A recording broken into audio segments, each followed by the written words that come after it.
Hello and welcome to all. आप सभी का स्वागत है एक बार फिर से एसएसजी कोचिंग के इस ऑफिशियल ऐप पर। हम लोगों ने एंशिएंट हिस्ट्री को कंप्लीट किया था और हिस्ट्री ऑप्शनल के सारे क्वेश्चन वन बाय वन कर किए थे। मिडिवल हिस्ट्री को स्टार्ट करने से पहले एक बच्चे का क्वेश्चन आया है, पॉलिटी एंड गवर्नेंस का है। उसने कहा है कि सर मुझे रूल ऑफ लॉ और रूल बाय लॉ में अंतर नहीं समझ में आ रहा है और इसकी आंसर राइटिंग मैं कैसे करूँ, इसको समझा दीजिएगा। तो कल रात में उसने मैसेज डाला था। मैंने सोचा कि चलो भाई, क्लास लेने से पहले, मिडिवल हिस्ट्री को स्टार्ट करने से पहले इतिहास लेखन की परंपरा को मध्यकालीन इतिहास में किस प्रकार लिखा गया है, तो इसको स्टार्ट करने से पहले हम लोग विधि का शासन और विधि द्वारा शासन में अंतर बता देंगे और इसकी आंसर राइटिंग कैसे करनी है इसको भी मैं बता देता हूँ। इस समय ज्वलंत मुद्दा है, तो वर्तमान में जो करंट अफेयर के संबंधित जो भी राज्य व्यवस्था से क्वेश्चन आए, गवर्नेंस से क्वेश्चन आए, उसकी आपको आंसर राइटिंग करनी है। यहाँ पर मैं आपको बताऊंगा कि विधि का शासन भारत में लागू है कि नहीं है। यदि है तो विधि के शासन का महत्व क्या है, और अगर नहीं लागू है तो समस्याएं क्या हैं, समाधान कैसे किया जा सकता है। हमारे प्रसिद्ध विधि शास्त्री एवी डाइसी ने क्या कहा है, जो ब्रिटेन के हैं। तो ब्रिटेन के विधि शास्त्री एवी डाइसी का क्या कहना है, हमारे यहाँ के चाणक्य का विधि के शासन के प्रति क्या झुकाव था, सारी चीज़ें हम लोग चर्चा कर लेते हैं। तो आज की जो आंसर राइटिंग होगी उसमें हम लोग एक बहुत महत्वपूर्ण ज्वलंत मुद्दा उठा रहे हैं और इसका नाम है विधि का शासन। तो GS paper number 2, polity and governance. ठीक है, चलिए। तो प्रश्न क्या है? प्रश्न है विधि का शासन, रूल ऑफ लॉ, विधि का शासन और विधि द्वारा शासन, rule of law and rule by law, विधि द्वारा शासन, इसको कहते हैं रूल ऑफ लॉ और इसे कहते हैं रूल बाय लॉ। चलिए, मैं इसको आपको एक लाइन में समझाने की कोशिश करता हूं। एक वाक्य में अगर इसको समझाने की कोशिश करूं, एक वाक्य में अगर मैं आपको उत्तर देने की कोशिश करूं तो आपको कैसे दे सकता हूं, इसको समझिएगा। रूल ऑफ लॉ का तात्पर्य होता है लॉ इज किंग एंड विधि द्वारा शासन, रूल बाय लॉ का मतलब होता है किंग इज लॉ, है ना। तो अगर मैं इसको एक लाइन में लिखूं तो इसको लिख सकता हूं लॉ इज किंग, ये लिख सकता हूं। और अगर इसको लिखने की कोशिश करूं तो इसको लिख सकता हूं किंग इज लॉ। यानी कि पहले का मतलब है कि विधि सर्वोच्च है, विधि ही राजा है, कानून ही राजा है। जब तक विधि का स्पष्ट रूप से उल्लंघन नहीं होगा तब तक किसी को दंडित नहीं किया जा सकता है। यानी कि विधि निर्माता, विधि को जिसने बनाया है ना, वो इंपॉर्टेंट नहीं है। विधि निर्माता राजा नहीं है, विधि राजा है। ठीक है, और यहाँ पर जिसने विधि बनाई है यानी विधि निर्माता जो है वही राजा है, वही सर्वोच्च है। अगर हम लोग भारत की बात करें तो भारत में संविधान सर्वोच्च है, कानून सर्वोच्च है। जबकि उत्तर कोरिया की अगर हम लोग बात करें तो उत्तर कोरिया के राजा किम जोंग ने कह दिया कि 27 प्रकार के हेयर कट होंगे, 28वें प्रकार का हेयर कट अगर किसी ने करवा लिया तो उसको दंड दिया जाएगा। यानी बात बात पे जो किंग है, जो विधि निर्माता है, वो बार बार विधि को चेंज कर देता है। बात समझ आ रही है? तो इसमें नैतिकता और अनैतिकता दोनों आपको दिखाई पड़ेगी, जबकि विधि के शासन में आपको संपूर्ण तरीके से नैतिकता ही दिखाई पड़ेगी। अनैतिकता का थोड़ा बहुत चलन होगा जिसको अपने तौर पर प्रयोग किया जाएगा, लेकिन उसके खिलाफ आप आवाज़ उठा सकते हैं, ये आपका अधिकार भी है। तो इसको डिटेल से समझते हैं। अगर डिटेल से नहीं समझेंगे तो फिर मज़ा नहीं आएगी, है ना। तो मैं आपको थोड़ी बात समझा पाया, जिसको 1 सेकंड में उत्तर चाहिए कि सर इसका उत्तर क्या होगा, तो 1 सेकंड में जो उत्तर चाहिए वो मैंने आपको बता दिया। अब हम लोग वन बाय वन करके चर्चा करेंगे और हेडिंग पड़ेगी आपकी विधि का शासन। जैसे जैसे आपको उत्तर लिखना है वैसे मैं आपको उत्तर बताता रहूँगा कि कहाँ पर क्या बातें लिखनी है। तो किसी भी चीज़ को लिखने के लिए, एक अच्छा उत्तर लिखने के लिए आपको थोड़ा सा इतिहास लेकर चलना होता है। अब इतिहास में आप क्या देख सकते हो कि विधि का शासन, इसकी उत्पत्ति कहाँ हुई है। पहली चीज कि सर्वप्रथम विधि के शासन को कहाँ लागू किया गया, और दूसरी चीज ये जो रूल ऑफ लॉ है ना, ये जो रूल ऑफ लॉ है, ये वाक्य यानी कि जो शब्दांश है, यानी कि वाक्यांश कह सकते हैं, शब्दांश नहीं, ये जो वाक्यांश है ये आपका कहां से लिया गया है। जैसे आपको पता है, यदि हम लोग प्रस्तावना की बात करें तो प्रस्तावना का जो विचार है वो अमेरिका से लिया गया है, लेकिन प्रस्तावना की जो भाषा है वो आपके ऑस्ट्रेलिया से ली गई है। ठीक उसी प्रकार से ये जो रूल ऑफ लॉ है, इसकी उत्पत्ति या इसका जो विचार है वो आपका रोमन अंपायर से लिया गया है। कहाँ से लिया गया है? रोमन अंपायर से लिया गया है। आपको कई सारे ऐसे विचारक सुने होंगे जिन्होंने विधि के शासन को प्रोत्साहित भी किया है और उसके विचार को लोगों तक फैलाया भी है। जैसे हम बात करें हॉब्स की, मैं बात करूं जॉन लॉक की, मैं बात करूं रूसो की, ठीक है ना। तो इन सभी लोगों ने विधि के शासन का अच्छी तरीके से प्रचार किया और लोगों को समझाया कि विधि का महत्व क्या है। और यदि मैं विधि के शासन इस शब्द को डिफाइन करूं तो एक फ्रांसीसी वाक्यांश है। फ्रांसीसी वाक्यांश का तात्पर्य है कि फ्रांसीसी एक वाक्यांश है, लॉ प्रिंसिपल डा लीगालाइट। क्या? लॉ प्रिंसिपल डा लीगालाइट बोल देता हूं। लॉ प्रिंसिपल डा लीगालाइट, ठीक है। तो लॉ प्रिंसिपल डी लीगालाइट, इस फ्रांसीसी वाक्यांश से ही ये शब्द निकला है आपका रूल ऑफ लॉ। तो याद रखना है ये आपका कैसा वाक्य है? तो आपका ये फ्रांसीसी वाक्यांश है। यहाँ पर कैसा वाक्यांश है बच्चा? तो फ्रांसीसी वाक्यांश है। अब उत्पत्ति की बात की जाए तो प्राचीन रोम गणतंत्र में, प्राचीन रोमन साम्राज्य में या रोमन गणतंत्र में इस विधि के शासन का महत्व समझाया गया। और इस विधि के शासन के महत्व को प्रचारित किसने किया? तो आपका आंसर आएगा हॉब्स ने, जॉन लॉक ने और रूसो द्वारा। तो ये तीन व्यक्ति आपको याद रखने हैं। हॉब्स का नाम याद रखना है, जॉन लॉक का नाम याद रखना है और रूसो का नाम याद रखना है यदि आपको विधि के शासन से संबंधित कोई क्वेश्चन लिखना है। अभी हाल ही में सुप्रीम कोर्ट के चीफ जस्टिस ऑफ इंडिया ने फैसला सुनाया कि विधि का शासन और कुछ नहीं बल्कि मनुष्य की सभ्यता का इतिहास है। तो सुप्रीम कोर्ट के जो फैसले होते हैं वो अपने आप में, है ना, मान्य होते हैं। आप इसको रख कर कोई फैसला हाई कोर्ट सुना सकती है ना। इसकी अवमानना नहीं हो सकती। अगर आप अवमानना करते हैं तो आपको 6 माह की सजा और 2,000 रुपये जुर्माना हो सकता है, या तो दोनों हो सकता है, ठीक है ना। तो हम लोग इसको लेकर चलेंगे क्योंकि इस समय ज्वलंत मुद्दा है। तो विधि का शासन में आप लिख सकते हैं कि हाल ही में सुप्रीम कोर्ट के मुख्य न्यायाधीश का एक कथन आया कि विधि का शासन और कुछ नहीं बल्कि, विधि का शासन और कुछ नहीं बल्कि मनुष्य की सभ्यता का इतिहास है। मनुष्य की सभ्यता का इतिहास है और कुछ नहीं बल्कि मनुष्य की सभ्यता का इतिहास है।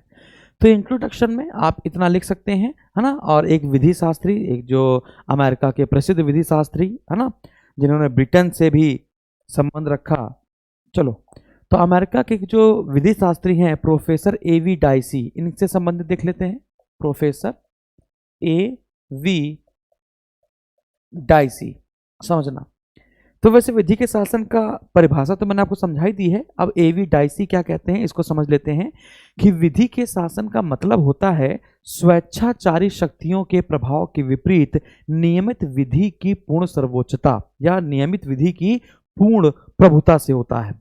इसका मतलब क्या है कि स्वेच्छाचारी शक्तियों के प्रभाव के विपरीत, यानी कि जो व्यक्ति किंग है उसकी इच्छा के विपरीत जो विधि बनी है, विधि के अनुरूप शासन को चलाना विधि का शासन है। और स्वेच्छाचारी जो शक्तियां हैं यदि वो विधि को अपने हिसाब से बदल दे रही हैं तो वो विधि का शासन नहीं है, फिर वो विधि द्वारा शासन है। तो प्रोफेसर A.V. डाइसी के अनुसार क्या बताएंगे कि विधि के शासन का आशय स्वेच्छाचारी शक्तियों के प्रभाव के विपरीत,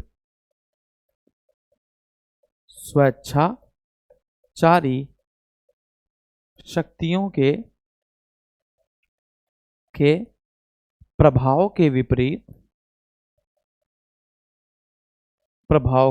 विपरीत विधि, आप लिख सकते हैं विपरीत नियमित विधि की पूर्ण प्रभुता या पूर्ण सर्वोच्चता से है, ठीक है।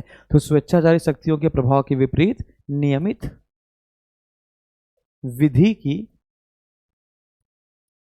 की पूर्ण प्रभुता या सर्वोच्चता से है। सर्वोच्चता से है। तो आपको याद रखना है प्रोफेसर एवी डाइसी के अनुसार विधि के शासन का अर्थ या विधि के शासन का आशय क्या होता है? तो स्वेच्छाचारी शक्तियों के प्रभाव के विपरीत नियमित विधि की पूर्ण प्रभुता या सर्वोच्चता से होता है। इसमें स्वेच्छाचारी या व्यापक विवेकाधीन शक्तियों के अस्तित्व का पूरी तरीके से अभाव माना जाता है। जिस देश में, समझा रहा हूं आराम समझिए, जिस देश में न्याय और समानता के आदर्शों को, जिस देश में न्याय और समानता, क्या, न्याय और समानता के आदर्शों को आत्मसात करने वाली विधियों का शासन होता है, उसे ही कहते हैं वहां पर विधि का शासन है। क्या ये बात क्लियर है? याद रखना है, जिस देश में न्याय और समानता के, जिस देश में न्याय और समानता के आदर्शों को, याद रखना है, ये जो पॉइंट बोल रहा हूं, जो भी मैं बोल रहा हूं उसको लिख लीजिएगा, ठीक है? तो जिस देश में न्याय और समानता के आदर्शों को आत्मसात करने वाली, न्याय और समानता के आदर्शों को शामिल करने वाली विधियों का शासन होता है, वहीं पर कहा जाता है कि इस देश में विधि का शासन है। तो इतनी बात आपको समझ में आई? बहुत बढ़िया। अब एक और बात, विधि के शासन के 3 खंबे होते हैं। विधि के शासन के आपके कितने सिद्धांत होते हैं? 3 सिद्धांत होते हैं। पहला, विधि की सर्वोच्चता। यदि हम किसी देश में कहें कि इस देश में विधि का शासन है, रूल ऑफ लॉ है, इसका मतलब है कि उसमें 3 चीजें विद्यमान होनी चाहिए, एग्जिस्ट होनी चाहिए। हमारे भारत में विधि के शासन के 3 स्तंभ पूरे नहीं अपनाए गए हैं, एक स्तंभ को छोड़ दिया गया है, वो तीसरा वाला। तो भारत में विधि के शासन के सिर्फ 2 सिद्धांत अपनाए गए हैं, एक छोड़ दिया गया है। तो वो 3 सिद्धांत कौन कौन से हैं? पहला है विधि की सर्वोच्चता। पहला है विधि की सर्वोच्चता। अब ये विधि की सर्वोच्चता क्या है? इसका मतलब होता है जब तक विधि का स्पष्ट रूप से उल्लंघन समझ में नहीं आता, जब तक हमको ये नहीं पता चल जाता कि सच में इसने ऐसा कोई कृत्य किया है जिसकी वजह से हमारे विधि का उल्लंघन हुआ है, तब तक उस व्यक्ति को हम लोग दंड नहीं दे सकते। तो विधि की सर्वोच्चता है, यानी कि विधि से ऊपर कोई नहीं है और विधि का उल्लंघन करने वाले को ही सिर्फ दंड दिया जा सकता है, इतने कोई दिक्कत नहीं। दूसरा होता है विधि के समक्ष समता। विधि के समक्ष समता यानी कि विधि से ऊपर कोई नहीं है, विधि के समक्ष सब समान है। विधि से ऊपर कोई नहीं है, विधि के सामने सभी लोग क्या है? समान है। ऐसा नहीं है कि एक अमीर व्यक्ति ने हत्या कर दी और एक गरीब व्यक्ति ने हत्या कर दी तो दोनों का ये नहीं डिसाइड किया जाएगा कि तुम अमीर हो इसलिए तुम्हें सजा अलग मिलेगी, तुम गरीब हो तुम्हें सजा अलग मिलेगी। क्लियर है? और तीसरा होता है विधिक भावना की प्रधानता। तीसरा सिद्धांत होता है विधिक भावना की प्रधानता। मैं आपको पॉइंट दे रहा हूं बच्चा, है ना, मैं आपको पॉइंट दे रहा हूं, इस पॉइंट को लेकर ही आपकी आंसर राइटिंग करनी है, ठीक है? तो विधिक भावना की प्रधानता का मतलब क्या है? कि संविधान विधिक न्यायालयों को परिभाषित करता है और लागू किए गए व्यक्तियों के अधिकारों का परिणाम प्राप्त करता है, ठीक है? तो विधिक भावना की प्रधानता का तात्पर्य क्या है? कि संविधान विधिक न्यायालयों द्वारा परिभाषित किया जाता है। क्या ऐसा है क्या? अच्छा, तो संविधान विधिक न्यायालय द्वारा परिभाषित किया जाता है और लागू किए गए व्यक्तियों के पास जो अधिकार होता है उनका परिणाम है विधि का शासन, ठीक है? तो ये 3 बातें होती है ना कि विधि के शासन में ये 3 सिद्धांत आपके चलते हैं। अब थोड़ी सी बात करते हैं प्रोफेसर एवी डाइसी के बारे में, हम लोगों ने बात करी, थोड़ी सी बात करते हैं चाणक्य की। यदि चाणक्य की पुस्तक अर्थशास्त्र आप पढ़ेंगे, जैसा कि मैंने आपको प्राचीन इतिहास में पढ़ाया कि अर्थशास्त्र में कहीं पर भी जिक्र नहीं किया गया है कि चाणक्य के द्वारा ही इस किताब की रचना की गई है, क्योंकि अर्थशास्त्र में आपको मौर्य वंश की राजनीतिक बातों का पता चलता है। तो चाणक्य ने भी विधि के शासन का समर्थन किया है, ना कि विधि द्वारा शासन का। याद रखना है कि चाणक्य ने भी विधि के शासन का समर्थन किया है और विधि का शासन के समर्थन करते हुए उसने कहा कि राज्य का जो शासन है, राज्य का जो शासन है वो शासक या लोगों के द्वारा जो मनोनीत किया जा रहा है, जनता के द्वारा जो चुना जा रहा है, ऐसा शासक, ठीक है ना, कि राज्य का शासन शासक या लोगों के द्वारा मनोनीत प्रतिनिधियों द्वारा नहीं चलता, बल्कि एक विधि द्वारा नियंत्रित होता है, ठीक है ना।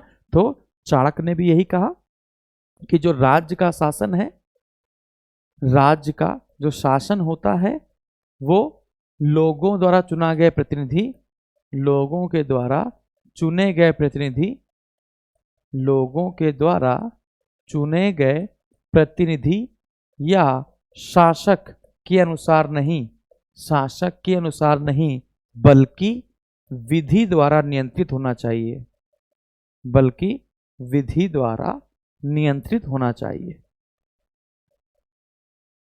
बल्कि विधि द्वारा नियंत्रित होना चाहिए। तो ये था आपका चाणक्य का स्टेटमेंट। क्लियर है?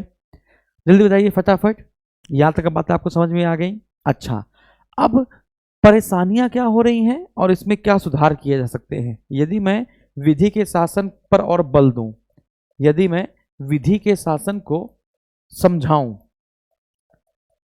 यदि मैं विधि के शासन को आसानी से समझाऊं, तो मैं आपको बता सकता हूं कि विधि ऐसी बनाई जाए जो जनता जिसको आसानी से समझ सके, यानी विधि को स्पष्ट और सुलभ होना चाहिए, विधि के निर्माण और संशोधन में भाग लेने का अधिकार होना चाहिए, है ना। आपको तो पता ही है कि भारत में जो भूमिका होती है वो निर्वाचन के माध्यम से निष्पादित की जाती है, ठीक है ना, कि जनता जिसको चुनती है वही लोग संविधान में छेड़छाड़ कर सकते हैं। जो संसद होती है, सांसद होते हैं, वो जनता के ही प्रतिनिधि होते हैं। तो मान लेते हैं कि यहाँ पर जनता का भी हाथ है।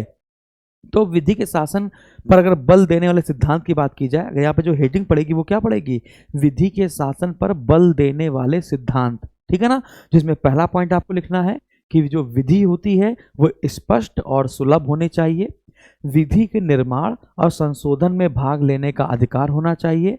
भारत में अधिकार है सांसदों को और ये सांसद जनता द्वारा चुने जाते हैं, ठीक है। और तीसरा पॉइंट आपको लिखना है, एक सुदृढ़ न्यायपालिका होनी चाहिए या सुदृढ़ स्वतंत्र न्यायपालिका होनी चाहिए। अब न्यायपालिका क्यों होनी चाहिए? तो न्यायपालिका का अर्थ यहाँ पर इतना है कि संसद के द्वारा जो भी नियम बनाए जा रहे हैं या जो भी विधि का निर्माण किया जा रहा है उसका न्यायपालिका एक बार पुनरावलोकन करे, रिव्यू करे, बात समझा रही, समीक्षा करे कि कहीं ऐसी विधि तो नहीं बनाई गई है जो हमारे जनता के अधिकार या हमारी प्रजा या लोगों के अधिकारों का हनन कर रही हो, ठीक है ना। तो आपको याद रखना है कि न्यायपालिका के पास समीक्षा का अधिकार होता है, जुडिशियल रिव्यू का अधिकार होता है, कि संसद के द्वारा बनाई गई किसी विधि की वो समीक्षा करती है। यदि कोई विधि बन गई है और वो मौलिक अधिकारों का हनन कर रही है तो वो उसके वो सारे पॉइंट शून्य घोषित कर दिए जाएंगे। जो विधि बनी है यदि उस विधि के जो भी पॉइंट मौलिक अधिकारों का हनन कर रहे होंगे उन पॉइंट को अपने आप शून्य घोषित कर दिया जाएगा न्यायपालिका के द्वारा, यानी कि वो कभी भी लागू नहीं हुए थे, ऐसा ही हम लोग मान के चलेंगे।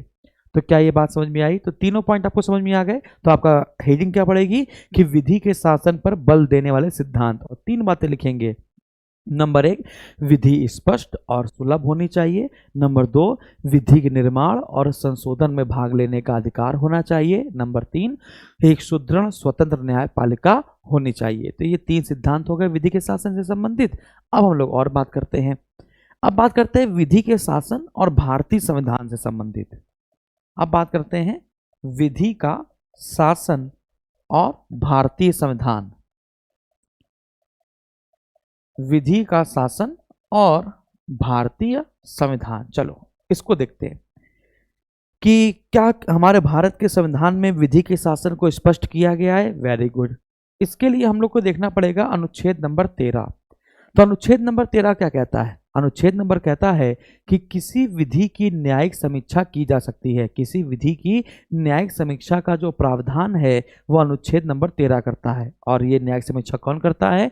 तो संसद जो विधि बनाती है उसकी समीक्षा न्यायपालिका द्वारा की जाती है। तो अनुच्छेद नंबर 13 क्या बताता है? जैसे हमने बताया ना, विधि के सिद्धांत पर या विधि के शासन पर बल देने वाले सिद्धांत, उसमें 3 बातें हमने को बताई। अब देखते हैं भारतीय संविधान में वो अनुच्छेद कौन कौन से हैं जो विधि के शासन पर बल देते हैं। तो अनुच्छेद नंबर 13, तो अनुच्छेद नंबर 13 क्या कहता है, किसी विधि की न्यायिक समीक्षा का प्रावधान करता है।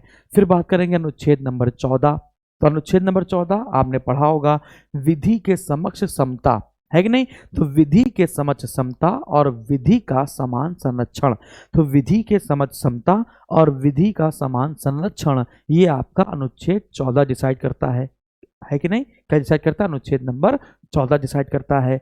फिर आते हैं अनुच्छेद नंबर 21 में, तो भारतीय संविधान में विधि के शासन के 3 अनुच्छेद आपको याद करके चलने हैं। पहला याद करना है अनुच्छेद 13 जो न्यायिक समीक्षा का प्रावधान करता है।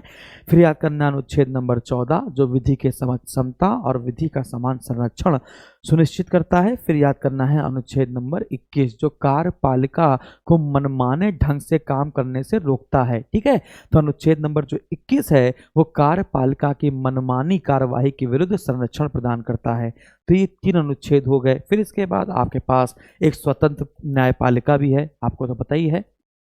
दूसरी चौथा पॉइंट का हो जाएगा, ये अनुच्छेद हो जाएंगे। 3 अनुच्छेद याद कर लेने हैं, विधि के शासन के और भारतीय संविधान से यदि कंपैरिजन पूछा जाए या फिर उसको आत्मसात करके पूछा जाए तो 3 अनुच्छेद याद कर लेने हैं, है ना। चौथा पॉइंट आप लिख सकते हैं, भारत में एक स्वतंत्र न्यायपालिका है। और अगला पॉइंट आप याद कर सकते हैं कि न्यायपालिका को कार्यपालिका से अलग किया गया है, या फिर ये लिख सकते हैं विधायिका, कार्यपालिका और न्यायपालिका के मध्य जो शक्तियों का पृथक्करण आपको दिखाई दे मिलता है। ठीक है ना, तो विधायिका के अलग कार्य हैं, न्यायपालिका के अलग कार्य हैं और कार्यपालिका के अपने अलग कार्य हैं। ठीक है, तो विधायिका, कार्यपालिका और न्यायपालिका के मध्य शक्तियों का जो पृथक्करण है वो भी आपके विधि के शासन को आत्मसात करता है। तो आपको ये बात क्लियर है।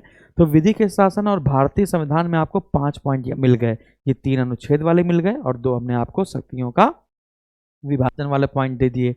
ठीक है ना। अच्छा, अब अगला क्वेश्चन है कि विधि के शासन का महत्व क्या है। अब क्वेश्चन है कि विधि के शासन का महत्व क्या है, कि विधि का शासन क्यों इतना महत्वपूर्ण है। तो आप इसके पॉइंट लिख सकते हैं कि विधि के शासन का महत्व क्या है। तो पॉइंट नंबर 1 लिख सकते हैं कि सामाजिक न्याय को सुनिश्चित करता है। पहला पॉइंट लिख सकते हैं आप कि ये सामाजिक न्याय को सुनिश्चित करता है, संविधान की सर्वोच्चता सुनिश्चित करता है, लोकतंत्र की रक्षा करता है, शक्ति के मनमाने या शक्ति का गलत तरीके से प्रयोग पर अंकुश लगाता है, यानी कि शक्ति के मनमाने उपयोग पर रोक लगाता है, मूल अधिकारों और मानवाधिकारों की सुरक्षा सुनिश्चित करता है। तो कौन कौन से पॉइंट बताएंगे आप इसमें, विधि के शासन का महत्व अगर पूछा जाए तो आप कौन कौन से पॉइंट बताएंगे कि संविधान की सर्वोच्चता निश्चित करता है, सामाजिक न्याय निश्चित करता है, लोकतंत्र की रक्षा करता है, शक्ति के मनमाने उपयोग पर रोक लगाता है, मूल अधिकारों और मानवाधिकारों की रक्षा करता है। समझ में आ गया। तो ये है विधि के शासन का महत्व। ठीक है, और बताइए। हाँ चलिए, अगले में इसी में जोड़ देना है आपको कि विधि के शासन को लागू करने में कौन कौन सी चुनौतियां आ रही हैं।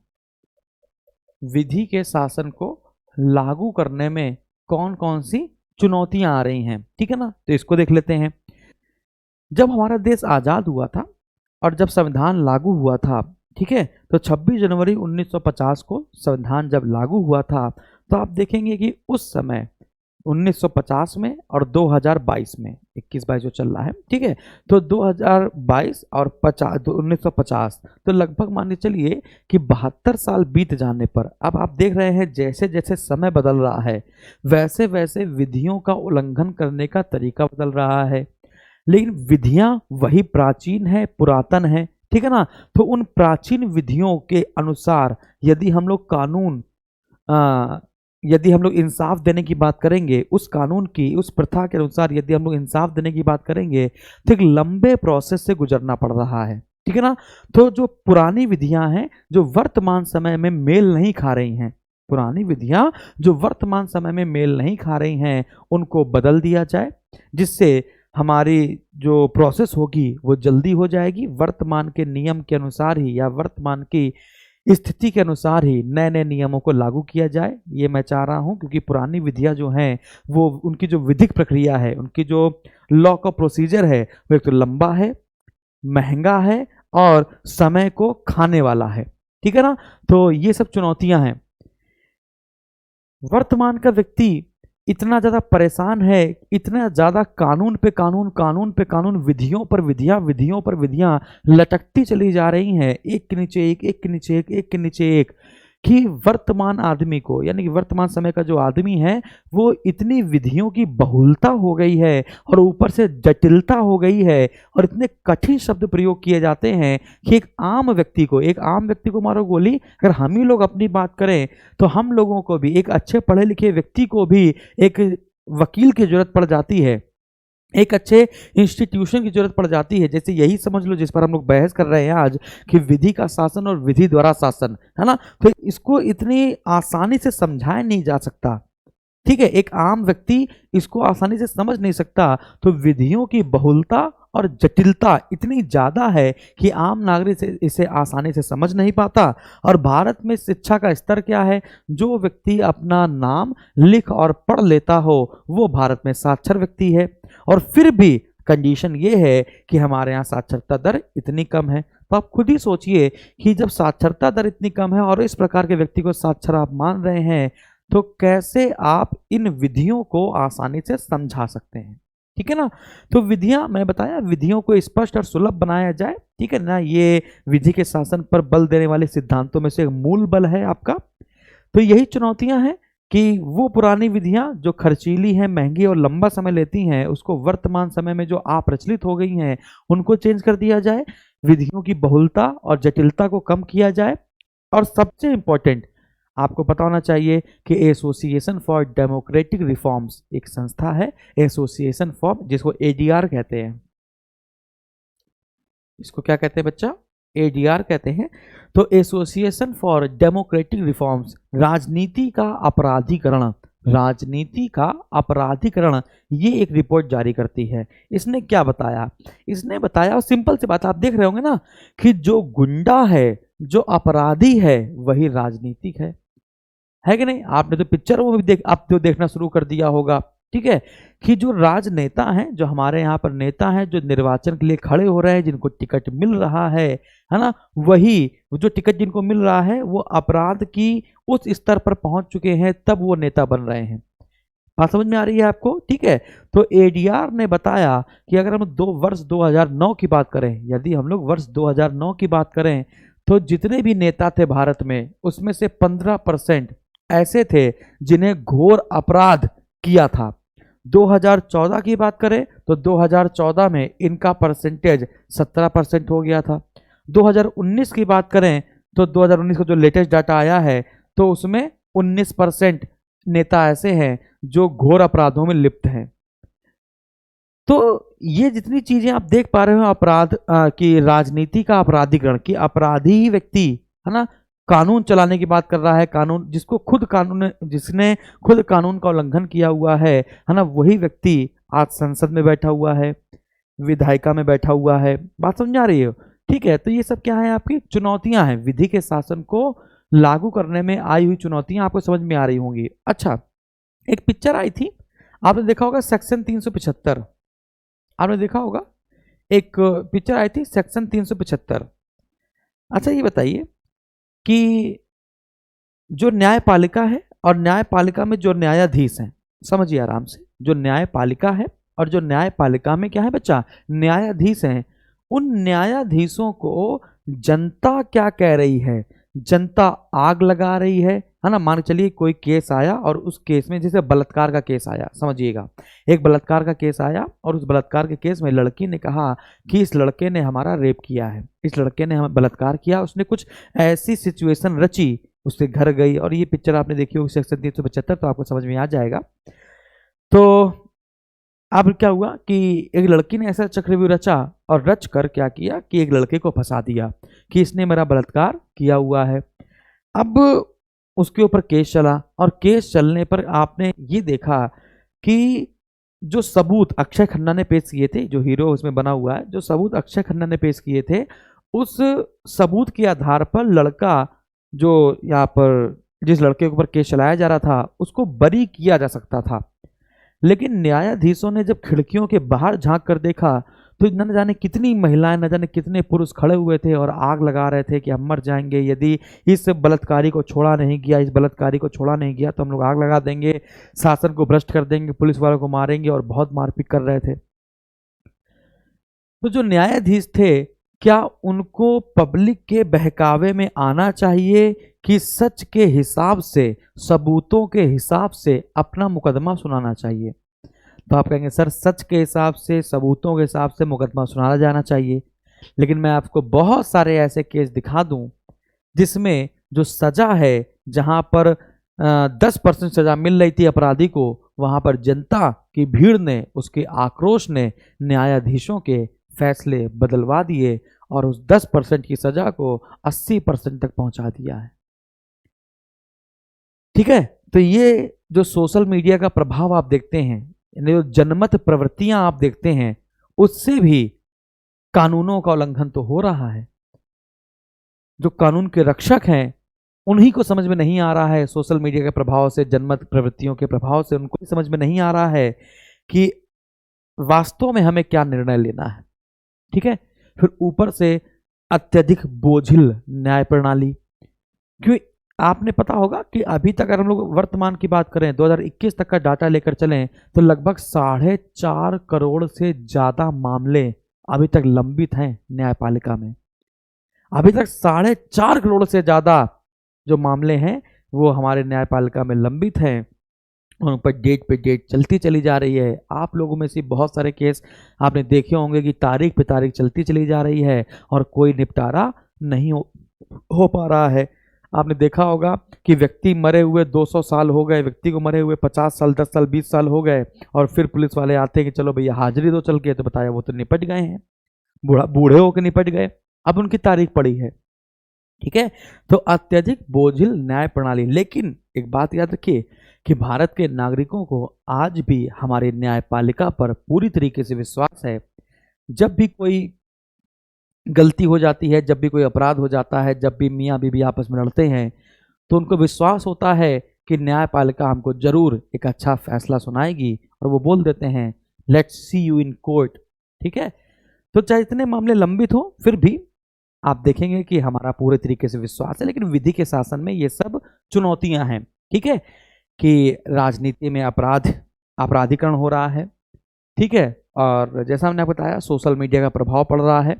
सोशल मीडिया के प्रभाव के साथ बहुत ज़्यादा बोझिल न्याय प्रणाली होती चली जा रही है, केस के ऊपर केस चलते चले जा रहे हैं, विधियों की बहुलता है, जटिलता है, ऐसी प्राचीन विधियां हैं जिनकी जरूरत नहीं है वर्तमान में, लेकिन वो भी चल रही हैं, जो महंगी है, खर्चीली हैं और बहुत लंबा समय लेती हैं, और हमें बदलाव की जरूरत है, लेकिन वो बदली नहीं जा रही हैं।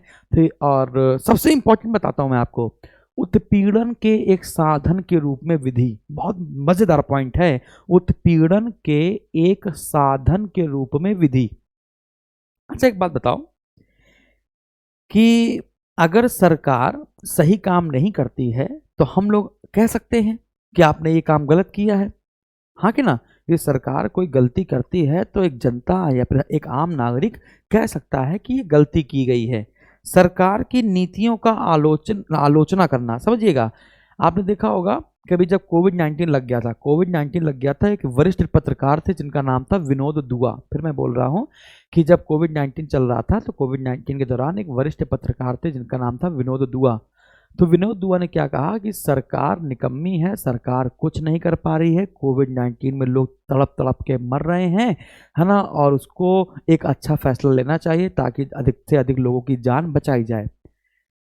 तो उनके ऊपर राजद्रोह का आरोप लगा दिया गया। सरकार की आलोचना कर रहे थे तो उनके ऊपर राजद्रोह का आरोप लगा दिया गया, और विधि के शासन की बजाय विधि द्वारा शासन लगा दिया गया, जो यही तो दर्शाता है कि भाई अब सरकार अगर नहीं काम कर पा रही है तो एक आम नागरिक ये काम कर सकता है, वो बोल सकता है कि आपने गलती करी है, आप ये नहीं कर सकते भाई। और वो किसकी बुराई करेगा? अपने पड़ोसी की बुराई करेगा? नहीं ना, उसने आपको चुना है तो बुराई भी वो आपकी ही करेगा। और आप अगर सरकार की आलोचना की है तो उसके ऊपर राजद्रोह का आरोप लगा दे रहे हो, ये तो भाई तानाशाही है ना, ये विधि का शासन नहीं है, ये विधि द्वारा शासन है। समझा पा रहा हूं मैं? ठीक है ना। तो ये विधि का शासन नहीं है, ये क्या है, विधि द्वारा शासन है। इसमें तो आर्टिकल 19 भी हमारा चला गया, आर्टिकल 14 भी चला गया और आर्टिकल 21 भी चला गया। तो हमें भैया मौलिक अधिकार दे के क्यों दिया है, घंटी बजाने के लिए? नहीं ना। तो ये जो चीजें हमने आपको बताई कि अच्छा, जब ये बात सुप्रीम कोर्ट के पास गई तो सुप्रीम कोर्ट ने निर्णय दिया भी है। सुप्रीम कोर्ट ने कहा है कि राजद्रोह तब तक नहीं माना जाएगा, राजद्रोह तब तक नहीं माना जाएगा, एक व्यक्ति अगर सरकार की आलोचना करता है या कई व्यक्ति सरकार की आलोचना करता है और फेसबुक पर कोई पोस्ट डालता है, इंस्टाग्राम पर कोई पोस्ट डालता है, सरकार की नीति की आलोचना करते हुए कोई पोस्ट डालता है, यदि उस पोस्ट से जब तक, यदि उसके स्टेटमेंट से जब तक हिंसक कार्यवाही नहीं हो जाती, जब तक हिंसा नहीं हो जाती, कई लोग आपस में एक दूसरे को मार नहीं डालते, है ना, तब तक उस स्टेटमेंट को सरकार का तब तक उस स्टेटमेंट को राजद्रोह के स्टेटमेंट में शामिल नहीं किया जाएगा। ये बात याद रखनी है आपको कि सुप्रीम कोर्ट ने साफ साफ फैसला सुनाया कि जब तक किसी व्यक्ति द्वारा बोला गया कोई कथन जो सरकार की आलोचना के लिए था, यदि उस स्टेटमेंट से हिंसक घटना नहीं घटती है, तब तक आप उसके ऊपर राजद्रोह का अपराध नहीं साबित करेंगे। बात समझ में आ गई आपको? तो ये सारी चीजें हैं आपकी चुनौतियों में, ठीक है ना। ये सब आपकी चीजें किस में आएंगी बेटा? चुनौतियों में आएंगी। तो अगर आपसे पूछा जाए कि इन चुनौतियों का निवारण कैसे किया जाए, तो आप बस उसी को उल्टा करते चले जाइए, उसी को उल्टा करते चले जाइए। ऐसे नियम बनाइए, ऐसी जांच कीजिए कि कोई भी अपराधी व्यक्ति राजनीति में शामिल ना हो पाए। जो प्राचीन पुरातन विधियां हैं, जो खर्चीली हैं, लंबी हैं, महंगी हैं, समय को बर्बाद करती हैं, उनको नष्ट कर दिया जाए। डिजिटली हम लोग एक रजिस्टर को छोड़ करके, रजिस्टर चूहा खा गए है ना, तो एक मैनुअली जो काम करते हैं, ठीक है, कागजात पत्र जो इकट्ठा करके उस पर काम करते हैं, उसका डिजिटलाइजेशन हो जाए।